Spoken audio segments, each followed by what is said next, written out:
All right, welcome everybody to the first meeting of 2023, and my last one as skipper because I won't be here last month, so good news for everyone else. We're changing the order of the meeting this month. We're going to do the presentation and then show and tell and then the business. So those of you who can, please stick around for the business portion. So Dave Chelmo is going to do a presentation, as you can see from the screen, choosing and milling scale wood. Take it away, Dave. Thank you.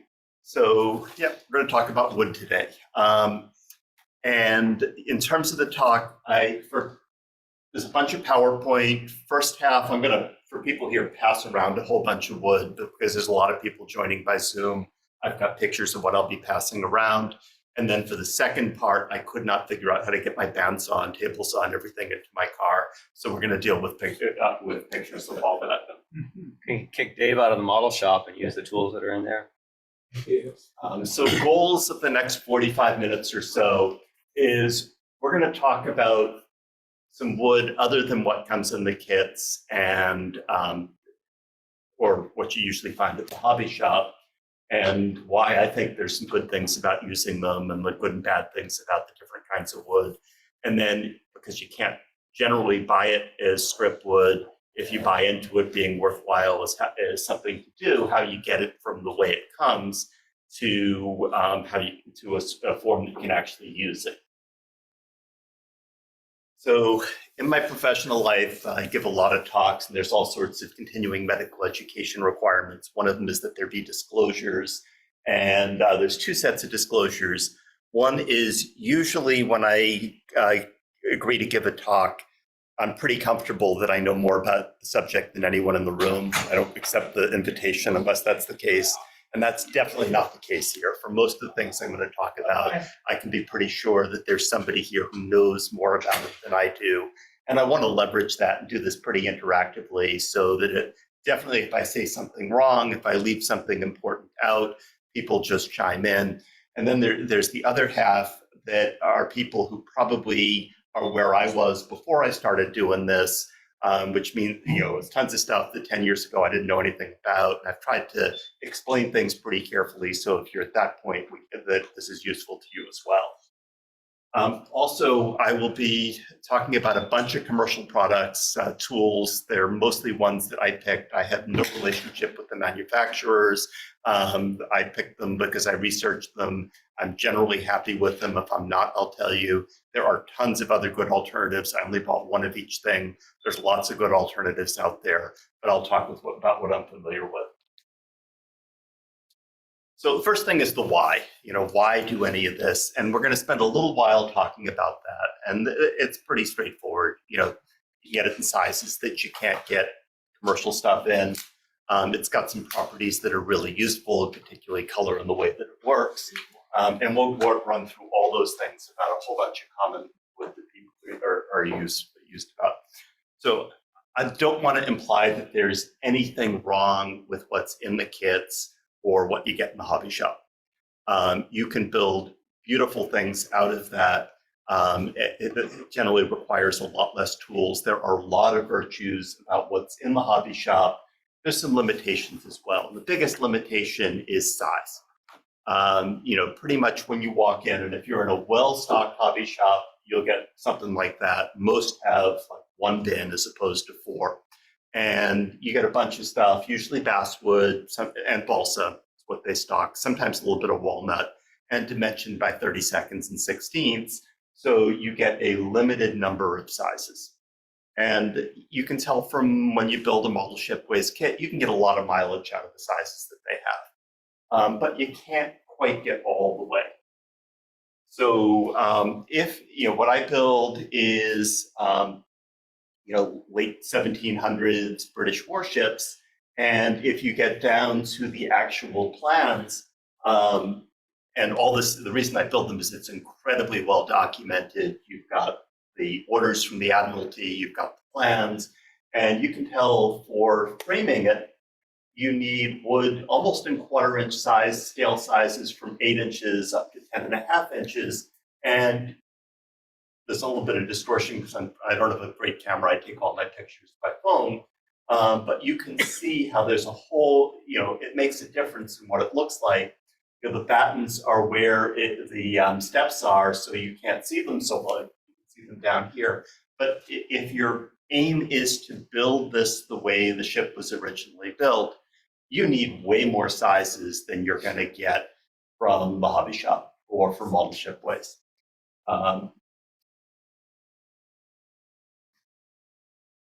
have a quick question. Sure. You've shown a hobby shop up there with a lot of the wood.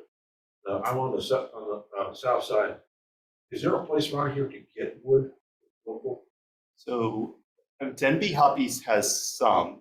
Which is closed. Denby's closed, okay. I figured that picture was from Denby. No, that picture's off the internet. Oh, it was? Okay, because Yeah. it looked like what Denby used to have. Yeah, so I don't buy strip wood, so I'm not the right person to answer. We'll talk about where you can order the stuff that I do use.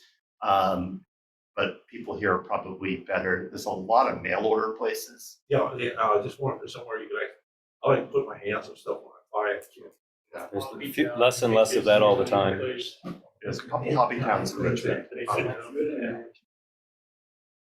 So anyways, if you need it, you can make, for all those sizes, this was for the cross section, and, this was when I bought my new bandsaw and I milled all the wood for the framing. And, this was, 90 minutes worth of work. But 0.167 to 0.240 are all of the sizes, and these are scale, 8 1/4, 9 1/2.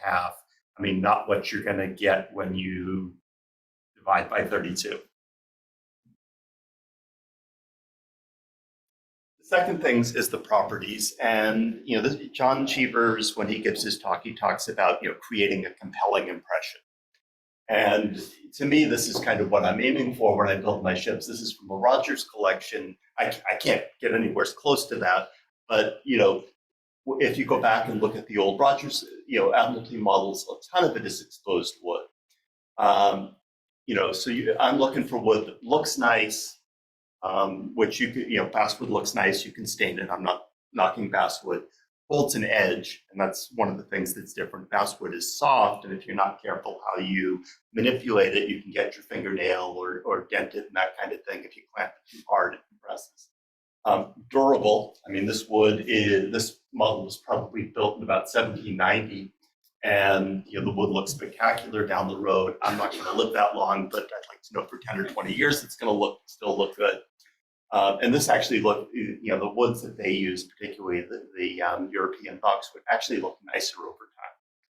And the other really important thing is grain.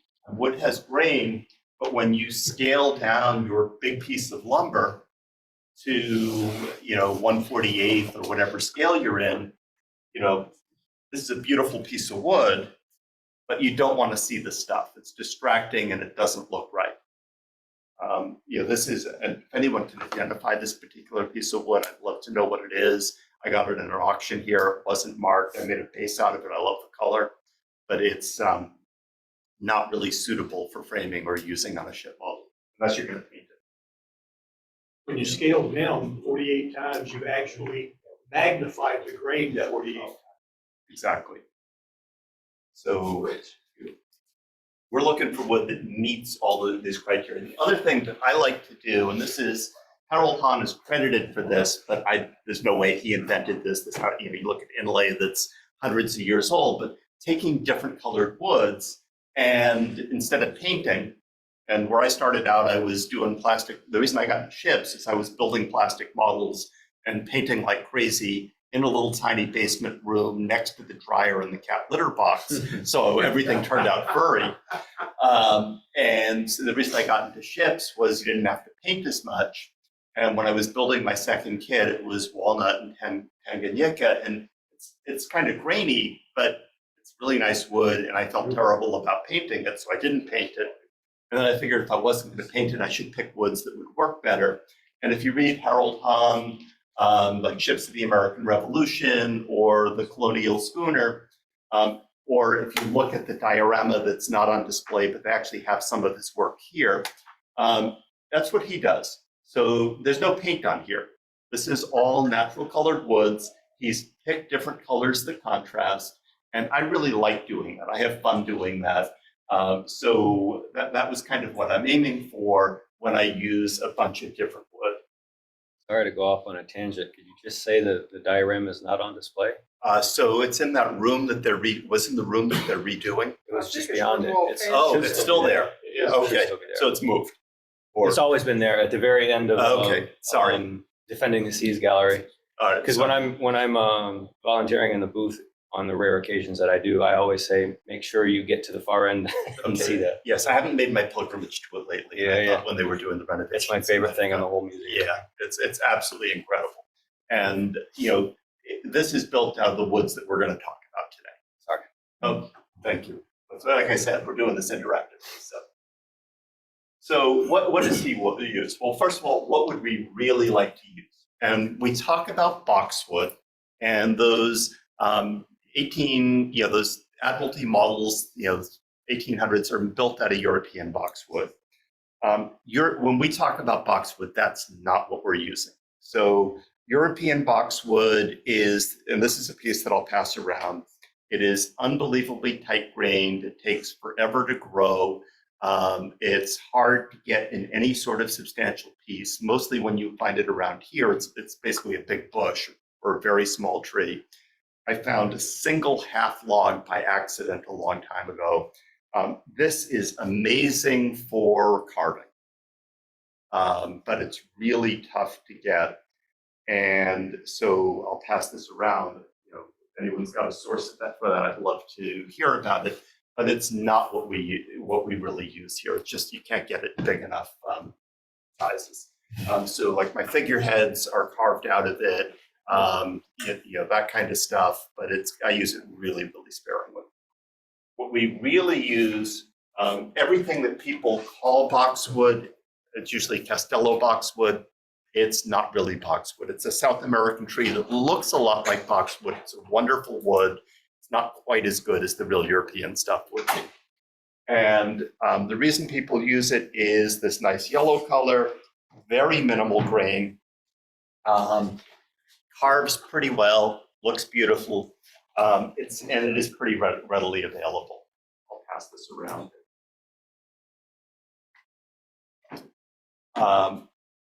And the other, but it's got all the characteristics you want for wood. It holds an edge when you cut it. And then the other, thing that we need that'll, carpenters don't, is you got to be able to bend the wood.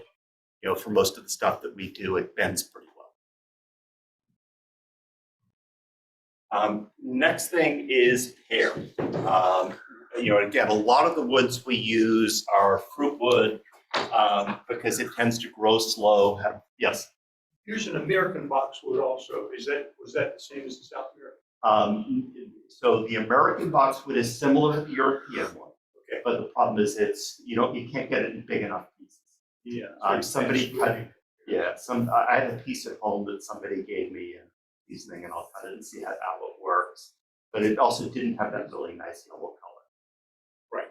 Very white. Yeah. But I'm going to give it a try. So pear comes in two forms. And I brought the Swiss pear because I tried bringing everything and it was more than I could carry. So the Swiss pear, so the real pear, well, it's a pear tree, is a little bit browner. A lot of what gets used is something called Swiss pear, which has been steamed. And it brings out this kind of pinkish color. This is pear that's not steamed, Oh, but it's not from the best part of the log. It's got more grain and pith and whatnot, but there you go. It's just for comparison. we didn't coordinate. He just somehow knew to bring the pear. So real pear, and yeah, this does look a lot like the piece that I have up there, and gives you a sense of the color before and after. Thank you. You're welcome. What else do you have in that box that you're going to surprise me with? That's it. That's going in the model case to prop up my cards for the cribbage board. And this also meets the criteria. It holds an edge. It doesn't carve quite as well as the boxwood does, but it works really, and it's a tiny bit softer, which makes it easier to cut and sand. And it's a really nice contrast in colors. This pear looks a lot like cherry. So all of these, so it's the same idea. Cherry is another good choice for really tight grain. It's a slightly different color, but in fact, we'll get to cherry. I'll pass a piece around of that around. So ebony, ebony, if you read on the internet, gets a really bad rap. You got a lot of people, David Anchorel, Greg Herbert say, don't use it. The dust is toxic. My response to that is the dust for all these is toxic. I mean, breathing cherry is no worse or better than breathing ebony. This does make a nasty mess as it gets around the house. But to me, the solution to that is, wear a mask when you're sanding, hook up a good dust collection when you're using your instruments, hook up a shop vac to whatever you're using. I have not had a problem with the dust from ebony any more so than the dust from anything else.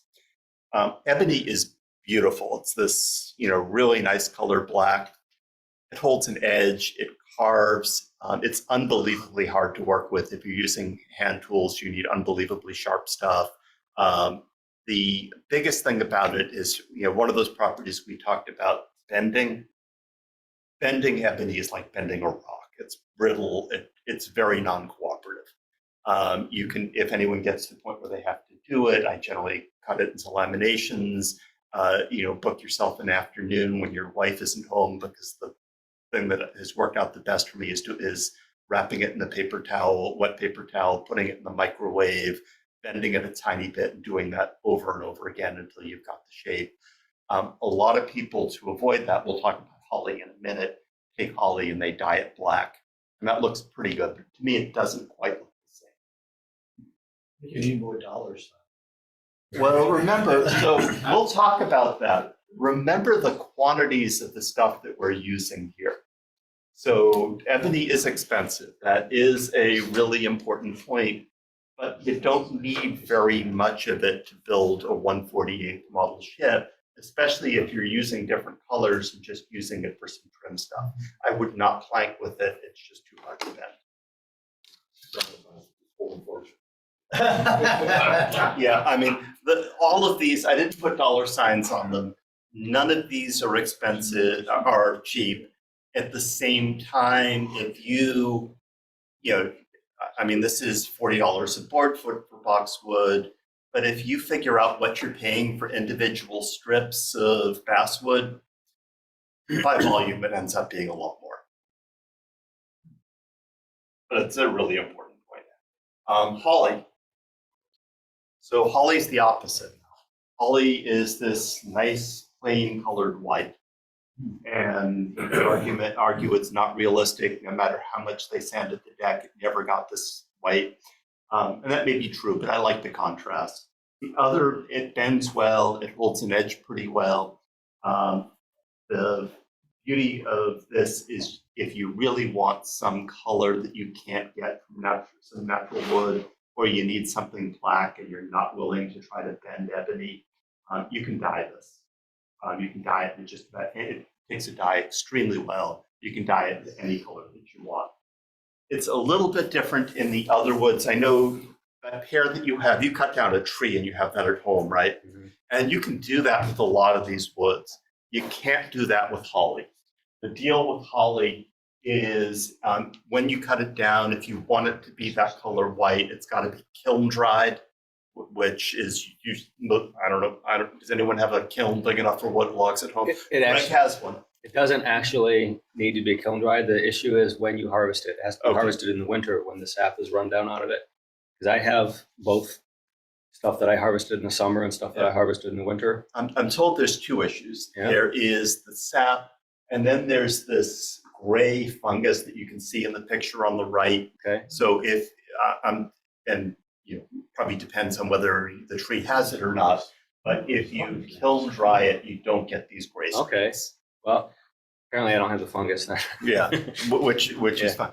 And even if it's got the gray streaks, if you're planning, it's still a great wood. Some people who are trying to weather things like the gray, and if you're going to dye it anyways, that doesn't matter. Hey, are there a lot of species of holly? Probably. And they react differently from my experience. Sorry? They reacted differently from my experience. Yeah. Not a great deal, but So that's, although I'm sure that's true, and that's probably true about a lot of the different wood I'm talking about, When I've ordered holly, I've just ordered holly, and what has shown up has been pretty white looking and worked similarly. I don't know if that's because the species at the scale we're working about, the differences aren't important, or if just one's a lot more common than the others, and when you order it, that's what you get. My backyard's full of them. But so about the graying from the fungus, did they say that shows up like shortly after you cut it, or like 10 years later? I don't know, because most of this, I haven't ever tried to season it myself. Mhm. I've had some pieces that had all this gray stuff in it, so I went and tried to research why that was. But I You just have me worried because like my Portuguese boat, the unpainted side, that's all holly, and right now it's nice and white. no, I've never had any problems where it wasn't there Yeah. and then it showed up. This is Okay. all stuff that's Yeah. visible in the wood when I bought it. Oh, okay, gotcha. All right. Right, so Greg, I have holly that's over 26 years old. It's been just garage drying for all Yeah. 26 years. And I don't see any grain appearing at all. okay, and that's so. I don't know if it's a regional thing, but this in this picture here has been in a bunch of wood that I've bought commercially. Yeah, and it's probably kiln dried, and Yeah. even if it was there, you say it gets rid of it. I have some in my collection that does have the grade. And I have some. And I do as well, but I attributed that to being harvested in the winter, and now I don't know. There are other choices. I'm going to pass cherry around because it is very useful, at least in turn. It's probably the easiest to get. It's tight green. It also works really, really well. And it gives you another contrasting color. If you need red, Is cherry bend well? cherry bends well. Yes, it works well. Sorry. Most of the fruit woods do. Most of the fruit woods do. The problem is if you really want contrasting colors, you end up, ebony. This is bloodwood. If you want something that's really reddish, does not bend well, but it makes nice carriages and stuff. This is, it says Brazilian satinwood. I think it's also called marfim. It's another kind of yellowish straight grain wood. I haven't worked with it. I end up accumulating these things because I see them at lumber yards and stuff. Some of it's probably going to show up at the club auction. Walnut, pretty visible grain, but it's in a lot of kits. It bends well. It's a nice color brown that contrasts with things. And it's a little bit easier to get. That's all of my samples. So those are kind of the different kinds of woods that I work with. And the second thing is, so if you want to use them, how do you get them? So you kind of have two choices. I'm going to talk about milling them myself, and that's, yes. I know I've seen on the Siren website that they have a lot of yellow elastic. Yeah. Have you ever tried using that at all? So yes, that's another choice. And there's tons of choices. So yellow Alaskan cedar is a nice yellow color, looks good. It's not that expensive. It's kind of soft. So that's, have you used it? I have a piece that was given to me, and it is very soft. It reminds me a lot of basswood. It's very soft. It supposedly does hold its edge better than basswood, but it is very soft. I can put my finger down with it. Dave, how about Crabtree used a wood he called whitethorn that's indigenous to the Pacific Northwest. My wife is a botanist. She said it's probably a species of hawthorn. Yeah, I'm not familiar. I've looked at his models. They're beautiful. Clearly, whatever he used works pretty well. But I have not seen that, We'll talk about sources because that kind of limits things. You have to be able to buy it or cut it down in your backyard to use it. And I haven't seen that one for sale anywhere. And we'll talk a little bit about sources coming up. It went away with the spotted woodpecker or spotted owl or whatever. Yeah, I mean, there are many other choices besides what I've presented. Closely related, but not exactly. I've read the way to bend wood where it gets super flexible. Please comment if anybody tried this. I haven't tried it myself. Soak wood in ammonia So, yeah, I mean, soaking it definitely helps. Whether ammonia is better than other things or not, I don't really know. People definitely talk about that. There is some concerns with ammonia. Obviously, it's toxic, well-ventilated space. And also I've heard there are some woods that it will discolor. Definitely does. Dave? Yeah. Yeah, Tom Ruggiero, we have a furniture restorer who's in our club. Ammonia was something that was used a lot years ago. Ammonia definitely does change the wood. And what it does is something with the microstructure of the wood. It actually makes it more brittle, and it will change the wood. So he advises against using ammonia anymore. That was my experience too. The only advantage using ammonia is speed. It softens the wood a lot more quickly, but it breaks down the molecular structure of the wood. And I've had over a period of 5 or 6 years, ammonia soaked wood really showing little hairs and things like that breaking down. I would not recommend ammonia for any of it. Just take the time. Yeah, and we can talk about planking at some point, but you can get rid of a lot of the bending issues by spiling the wood. So really cutting it to shape as opposed to trying to both edge bend and front and back bend at the same time. And then the other thing is just to be patient. A lot of times, it's not one soak, it's soak, put it in something to bring it closer to shape, let it dry, re-soak it, and you can eventually get to where you need to go. Fortunately, there aren't a lot of curves that are that incredibly tight at least on the stuff that I build. Yes, sir. This wood is really impressive. And there's people who've got all of these tools in the world.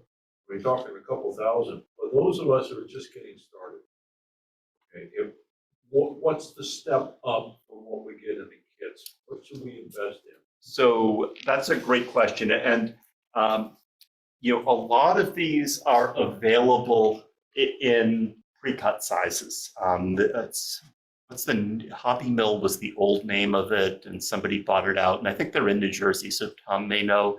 But there's at least one group where you can buy these, pieces to the size that you need, or at least the same size that would have been in the kit.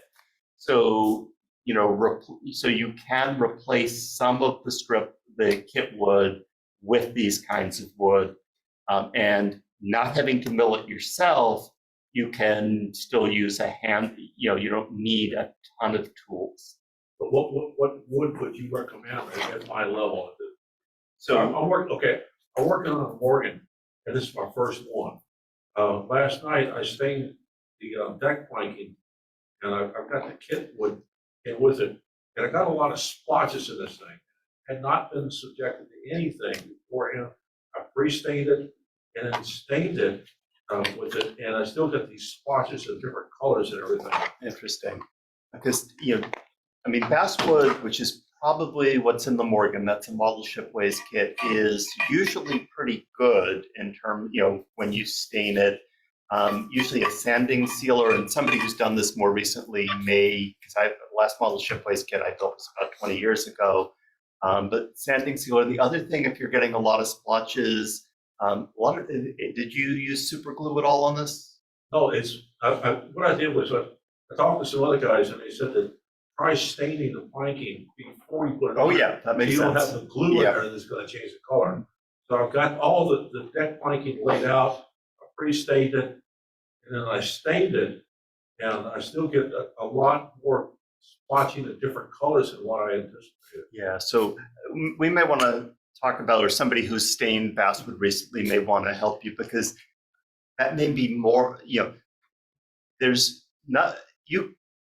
basswood's a good wood. So I'm not necessarily sure the solution is to switch to some other type of wood so much as look at, the pre-staining and what you did to see whether there was some other way that you could have gotten the basswood to work for you. Conversely, if what you want to do is use, deck is a great place to use a different kind of wood in that, all of it's like one size. So you just have to buy a bunch of strip wood in the same size as the basswood that And it would look good when I got it out. There was no faults or nothing on it that was evident that I could see I'm going to get this different coloration throughout it. It looked uniform, it looked good. And then I dropped the pre-stain on it, it looked good. And then once I start putting the stain on it, that's where it's. And so the other thought is when I do this, I cut a bunch of strip wood. A lot of it gets thrown away. I mean, because it's got prominent grain or whatever on it. And fortunately for you, you stained it before you put it on. Yeah. And and they usually give you a lot more than you need. So you may be able to take just the parts of the wood where the stain looks right on it and plank with just that part. I was accepted to the rule, and my first time trying to do all this, I went through a lot of wood and broke stuff.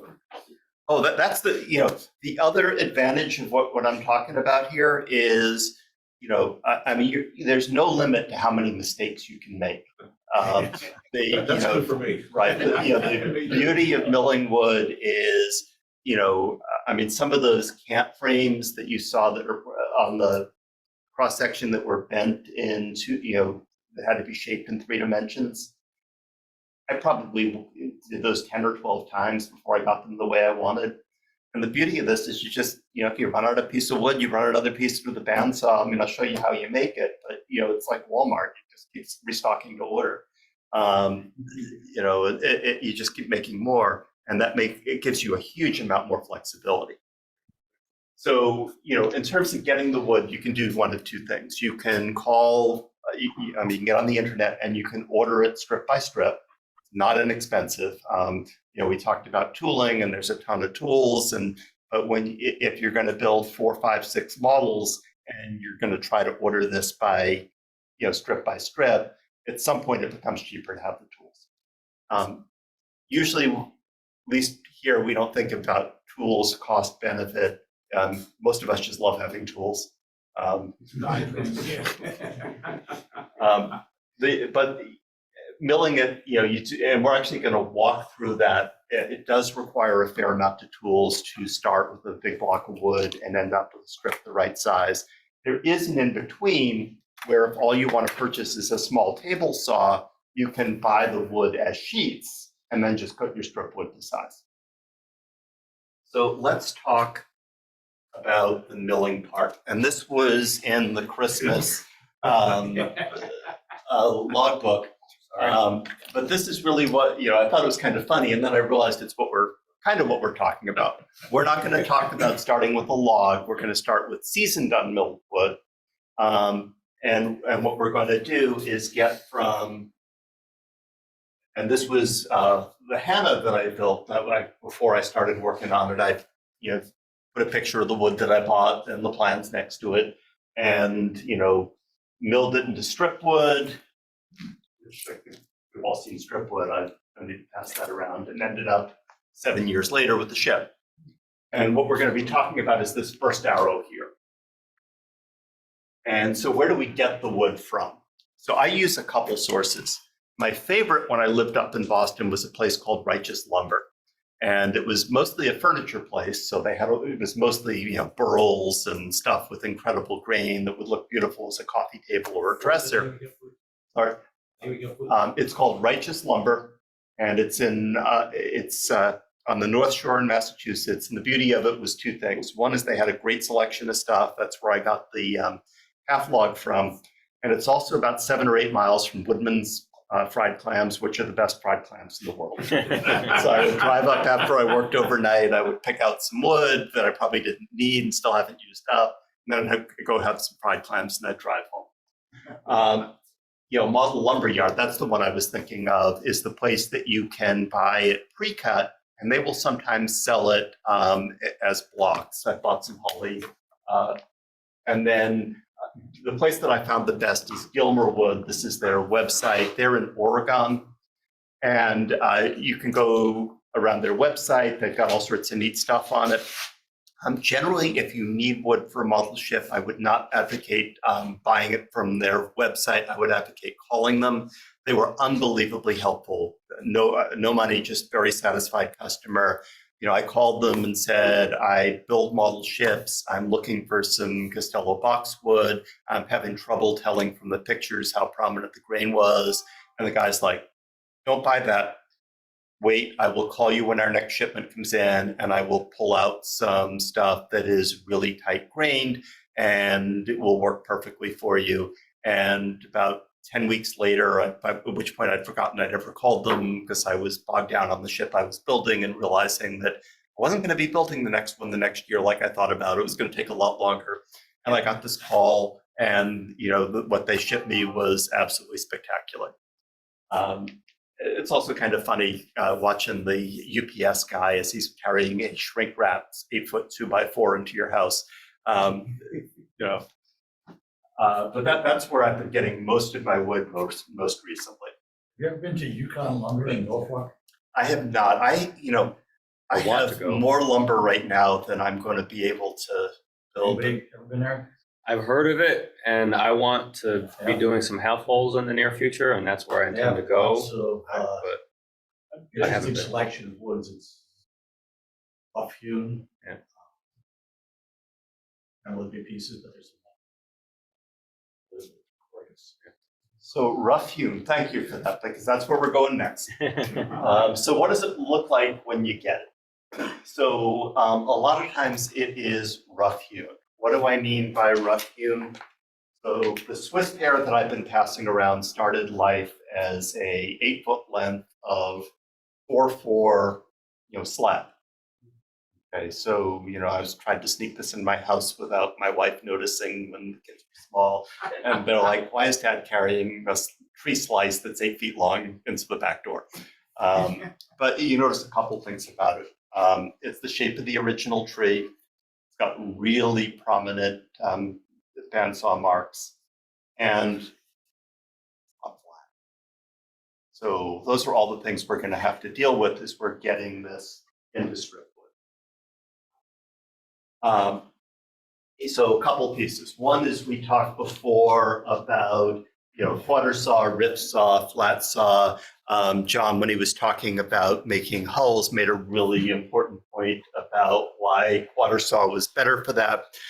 The beauty of strip wood is this matters less, because no matter how it's cut from the tree, you can look at it, line it up, and figure out how to cut so that you get a strip with not prominent grain on the side that's going to be visible on your model.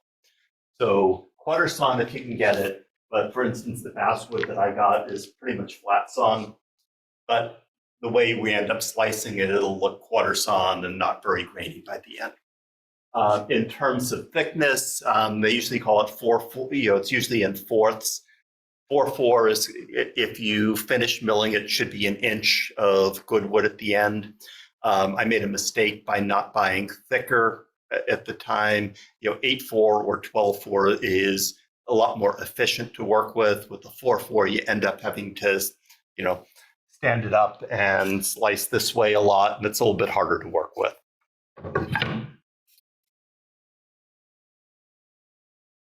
So step by step, what are we going to do to get that piece of wood that's on the screen here or being passed around now into strip wood?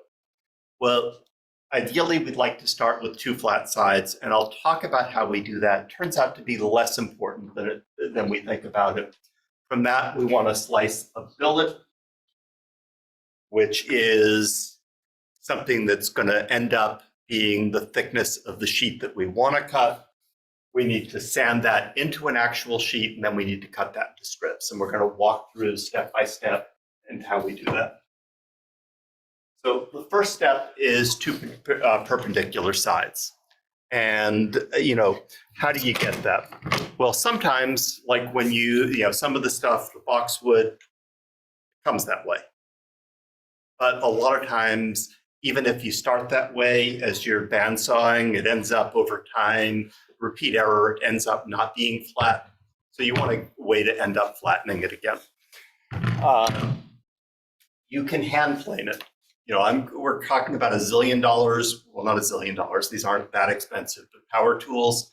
If you go back to those beautiful Admiralty models from 1780, it's disappointing that we don't know a lot about how they were built, but we know some things about how they weren't built, and they were not built with DeWalt table saws and Burns table saws and thickness sanders. They were done with hand planes and hand saws. So for somebody who's patient enough, you could do all this with hand tools. There are all sorts of sleds and jigs for running odd-shaped wood through a band or table saw, but the easiest way to get those initial 2 flat sides are a jointer. And this was the last of the tools that I bought. This is the one that I bought. And first, this one actually is less necessary, and let me explain that. It's kind of neither necessary nor sufficient, with 2 exceptions. So, all of us kind of have this engineering thing where we want everything nice and flat. But when you think at least about a 1780s British warship, the masts have to be perfectly straight and the keel needs to be perfectly straight. Everything else, it doesn't really matter. I mean, you're planking, you're gonna bend it. Whether it starts out straight or not, it's gonna get bent. Your deck, you're gluing it over a frame. If it starts out a little bit warped, by the time it's in place and glued, it's gonna be perfectly straight. So, the flat side is intermittently important, but it's not absolutely critical. And for the 15 years before I bought this, I could get things good enough without it, including the mast and the keel. The other thing is there's no guarantee that just because you've got these 2 perfectly flat sides, that your strip is going to be perfectly flat. And the biggest thing on this is mass. You get your nice 1/4 inch, sheet, and the 1/4 inch side, and you run it through the table saw to get that 1/4 inch piece for your mast. And the tension gets released from the wood, and it ends up looking like this piece of modern art. So you end up, cutting, there's a fair amount of wastage getting the wood that you need. And that's part of why when you buy the strips from, commercially, they're so expensive, because they're not going to sell you, at least the guy who's running it now doesn't sell you warp pieces. I don't know what he does with them, but what you get from them is really straight, which is a little bit sad, because, you could get by with the non-straight pieces for almost everything that you're doing. So how does this work? This basically has a long rotor, a long tube with a sharp edge that rotates, and you feed the wood over a flat table, and it shaves some of the wood away. I mean, it's essentially a power version of what you do with a hand plane, and you end up with a flat side. And then it's got a fence. Once you've got one flat side, you put it against the fence, you push it through, and you get a perpendicular flat piece. And this does make life a lot easier when you're running through it, makes it easier to get your billets quickly. And then when you've got that second perpendicular side, you get a lot less binding when you're running it through the table saw to get your strips. So this one's somewhat optional, but then, and end up with your board with 2 flat sides. So now we need to start getting this into sheets. And there's 2 different ways to do this. There's the way I used to do it, which was with a table saw, which is not what I recommend. I got the table saw first because it's much more useful around the house. I got a worksite saw because you can fold it up, you can stick it in the corner, you can carry it outside. I rebuilt a screen porch with it. And I'll show you a picture of it. If you're going to go down that route, get a thin kerf blade. This is expensive wood. You want to turn it, those thin kerf is a thin blade. You want to have as little of it turn into sawdust as you can, as much of it useful as you can. When I work with the wood, this is the length that I work in, about 15, 16 to 18 inches to 24 inches. Why? Well, a lot of the wood comes this way. When you think about 1/48 scale, this is like an 80-foot timber. You don't really need any pieces longer than that. And for most of the stuff that we do, it's easier to work with. The one exception to that is with the table saw. 10-inch blade all the way up to cut through this. Light enough because it's short that it needs to be stabilized. 10-inch blade, your fingers are pretty close to it. So it's lots of push sticks and fences, and it's just cumbersome and scary. Vacation trip to the emergency. Which, unless you want to have a really expensive saw stop blade. I've never been to the ER, but it's really scary. So what I do is a bandsaw. And again, resaw blade, it's nice and thin, even less curved than a table saw blade, so less wastage. And you'll see some pictures, but a lot less exposed blade, feels a lot safer. And also, I don't work in anything thicker than 3 inches, but if you, for some reason, felt the need to, you could do a much thicker wood. So table saw, and this is what I'm scared of, is, blade all the way up, whether you're cutting towards the fence or away from it, that's still a lot of exposed dangerous stuff. If you're going to do it, a rip blade, lots of big teeth, lots of big gullets in between to carry the sawdust out. But what I've been much happier with is just a regular bandsaw. It's capable of doing way more than I use it for. Actually, I don't think I've ever taken the blade off. It's got a big resaw blade on it. This is set up, if you wanted to cut veneer with something like this, you could. People who won't make their own veneer use this as a setup. But it's basically just a fence. And I got a actually video. We'll see if it works. And you can see way less, big scary blade. I mean, the butchers use this same thing to cut up giant pieces of meat. You could absolutely cut a limb off with this. But it doesn't move. There's less kickback. There's less exposed. To me, all this stuff is dangerous, but this isn't as dangerous. Butchers cut meat with it. Yeah. Right, and we'll see if the video works, but this is an example. I don't know about any of this stuff, cameras at home to do this, so I borrowed this off the internet.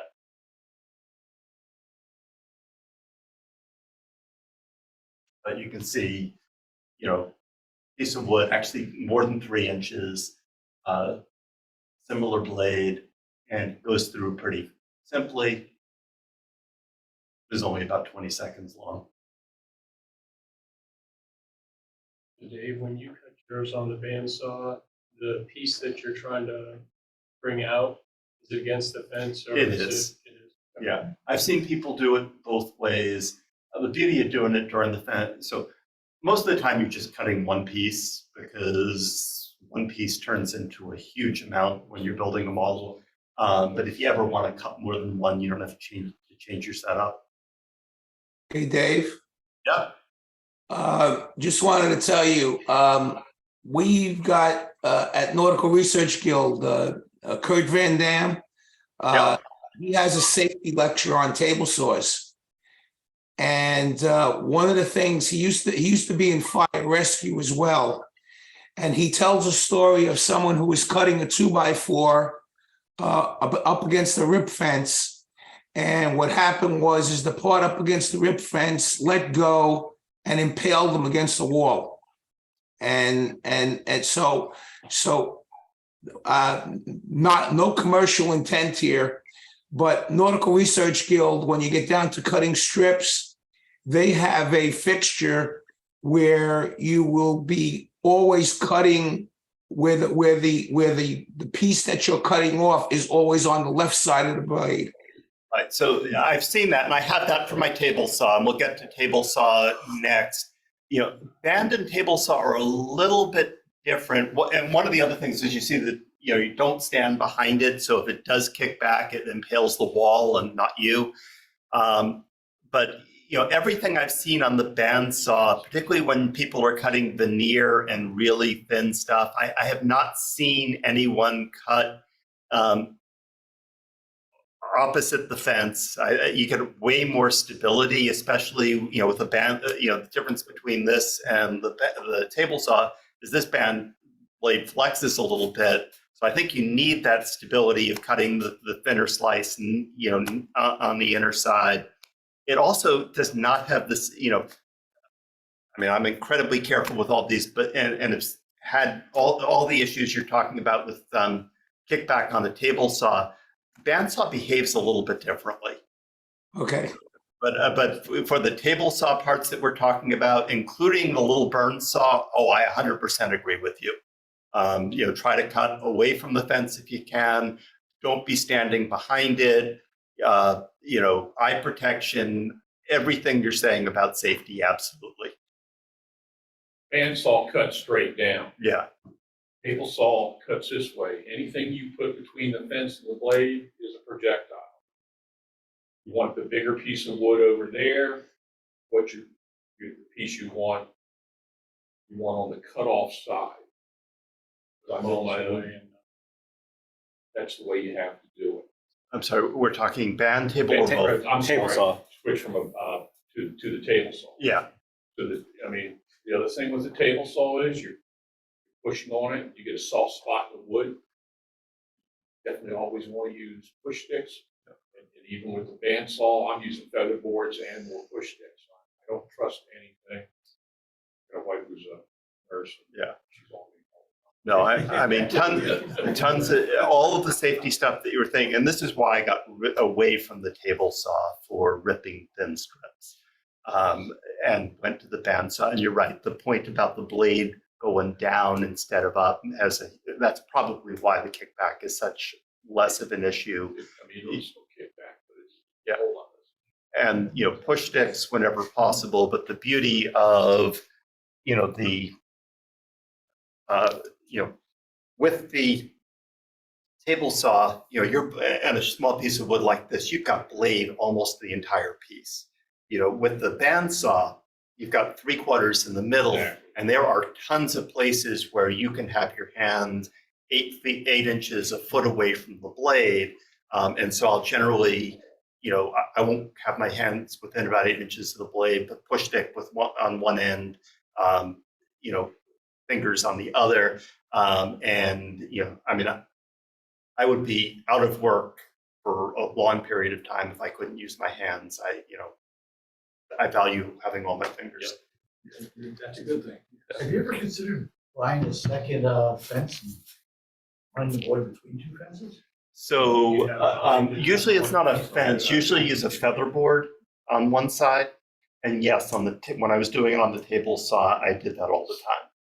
I don't know. I worry about how it would bind if you had two full-fledged fences on both sides. It's a potential Kickback. pinch.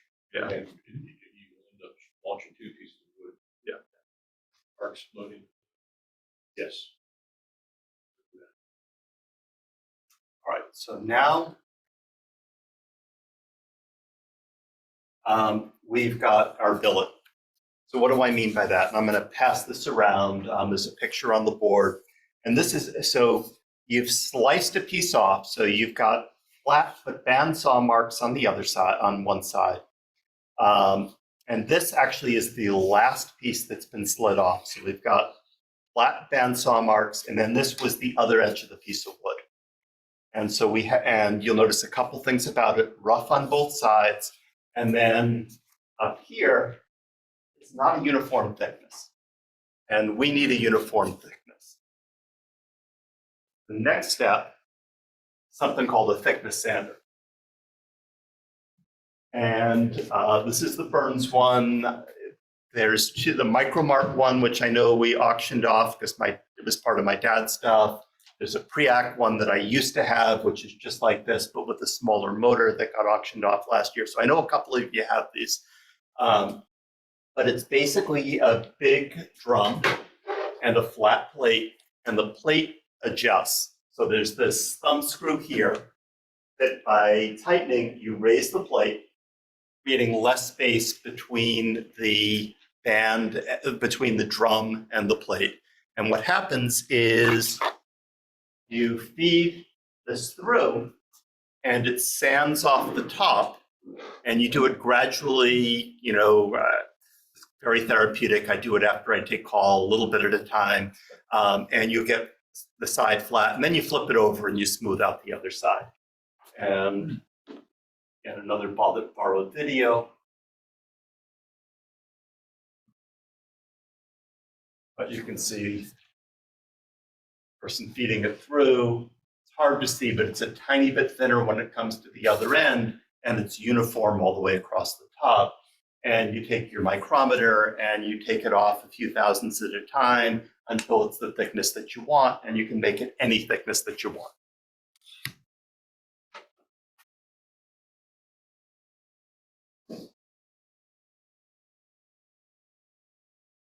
And then end up with this. So this is kind of looks like the sheets that you buy at the hobby shop, except it's in whatever wood you want. And this has been, both sides parallel, both sides smooth to 220 grit.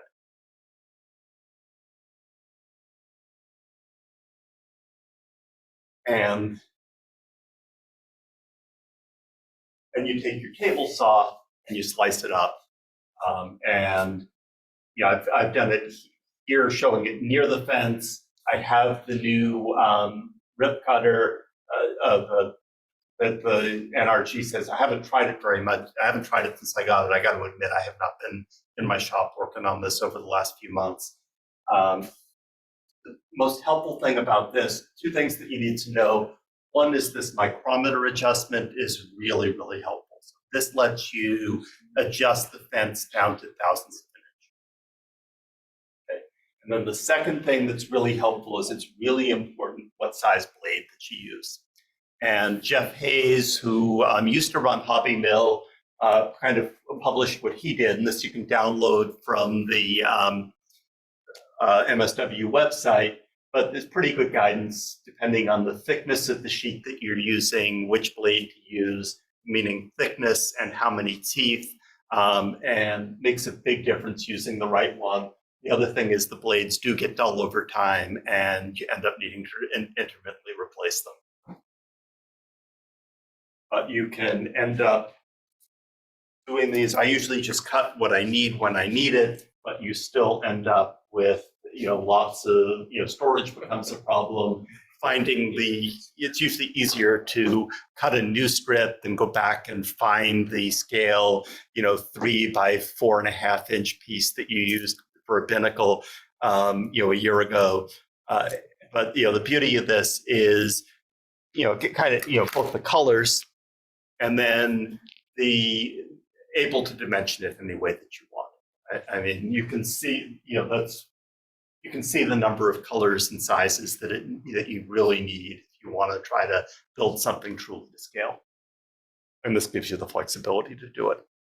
And I think I have 15 minutes more than I thought I was going to do. I'm happy to hear comments and answer questions. One quick question, Sure. and backtracking onto the woods. Do you have any experience with the poplar? So I use poplar for a lot of jigs and things like that. I have not tried to slice it small enough or finish it in a way that would work for this. So I'm actually trying to, at first I came out with all sorts of different woods because I was going to use all sorts of different colors. And now I'm realizing that that looks too busy. John, when he gives his compelling impression talks, there's a picture of a model that's made out of just one color wood, and it looks really, really good. So I'm trying to figure out the balance, and this is kind of the artistic piece of, what's going to look right, and having just 3 or 4 different colors probably, to my eye, in terms of what I want at my house and what you build may be different. But I'm probably going to get down to about 3 or 4 colors. The next one that I build will probably be boxwood, pear, holly, and ebony, and just 4 colors, and black and brass, and that's and whatever the rigging line is going to be. And to me, that's going to work about right. So I'm probably not going to try a ton more different woods. Hey, John Dave. uses a lot of poplar on his hulls because it's easy to find and it's cheap. And Yeah. He actually has a whole bunch the club got from a downs tree over in Isle of Wight, and he'd probably like to get rid of some of it, if you want to talk to him about that. Generally speaking, Poplar is an excellent structural wood. I use it a lot. And like saying it's cheap and easy to get. And because it's used it's used in kitchen cabinets, believe it or not. It was also used for shoe trees once upon a time. I wouldn't use it for anything that's going to be exposed or unpainted, because depending on what kind of poplar you get, you do have poplar that is distinctly green, the color green. You have to get the right portion of the wood to avoid that green. Yeah. But for instance, he said it was a structural wood and you have to paint it. My Portuguese barge, all of the ribs are poplar. But they were going to be painted, so I didn't care that they were green. Yeah. Yeah, it's a very good wood to use. Holds What are your, nicely. In front what of are it, your thoughts on maple? it's an excellent presentation. If I can interject something, you're talking about your thickness sander Yeah. and resawing, multiple times through. When you're putting it through the thickness sander, the flatter the opposite side is, the better. Yes. And when you're resawing a second time, the flatter the opposite side is better. And if you're working with a small enough or large enough piece of wood, use the jointer to straighten that edge again. But when you're using smaller pieces of wood, that's ineffective and dangerous. And my new favorite tool in my shop when I'm resawing wood is my table-mounted jointer with a really good adjustable fence. You turn it into a miniature jointer. Did I say table-mounted router? In case I didn't say that right. Sorry, table-mounted router with a good fence. You can offset the boards and use it like a miniature jointer. And I run up to a 1-inch piece through there and take off a very minimal amount of wood and safely and easily and all that. So that's really good for that. You made your own thickness sander, didn't you? I did, yeah. Worked pretty good. It works well. What are your thoughts on maple? So this one, so I was going to mention that. So my shipway kit of Siren is actually mostly scratch built. So I used maple for mine. But what you see is the light color. Well, the whole thing is maple except for the deck, which I use the basswood because I like John's versions of his models that he's now using basswood for the decking. But all of the planking, all of the moldings and everything like that is maple. And I bought a plank of maple over at Yukon. And I've used simple tools like Dave mentioned early on. Most of what you see except for the top railing, I did it in just my table saw, like you had talked about with a thin curved blade. I had a homemade thickness sander that I had used. I've now since got lucky enough to be able to upgrade to a jet thickness sander and absolutely love it. But it's mostly just simple tools that I've been able to accumulate over the years using the techniques like you have. But this one is maple except for the hair bracket and the upper cheek. I did use the Castella boxwood that I got from when you put some in the auction last year. But maple is a wood I really have grown to like for the planking one because it's a really hard wood and I can't damage it with my chunky hands. There are tons of, there are lots of wood choices. And a lot of this boils down to, what you like. I mean, it's going to be displayed in your house and, But I think, like what you talked about, and I'll mimic what Rylan said, that was an awesome presentation. I appreciate you doing, but I found the opportunities of milling your own wood just expands your what you're presenting so much more than just using the woods. You can get a great model out of the woods, don't get me wrong, but I think the compelling impression, as you talked about, that John speaks about all the time, you can start gaining more of that and making it your own, right? You could go out there and you look at the NRG site and everybody's building the same kit and every one of them looks almost cookie cutter for the most part. Just depends on their skills. But when you start introducing other woods, I think you start making it your own, and it's Also something just satisfying about cutting up the wood. oh yeah, there it is. unless you have that trip to the emergency room. I still have the scars from the one time I got caught by the table saw. Yeah, no, I mean, safety is really important because these can be dangerous. But, you know, do it the right way, don't cut any corners, use the safety stuff. And yeah, I used to come home after working overnight and, you know, run stuff through the thickness sander, which would be hard as long as you don't stand right behind it because it does kick back, be hard to hurt yourself. And, you know, pass after pass, measurement after measurement, it was completely soothing. I was in a much better place when I had my stuff all I done. go to another place when I'm doing it, kind of feel it just soothes out the stress of the day. I agree. Called sawdust therapy. I saw a guy at the gas pump the other day. It's a little bit sexist, and I apologize for that, but I still chuckled. It said sawdust is man glitter. I'm just kidding.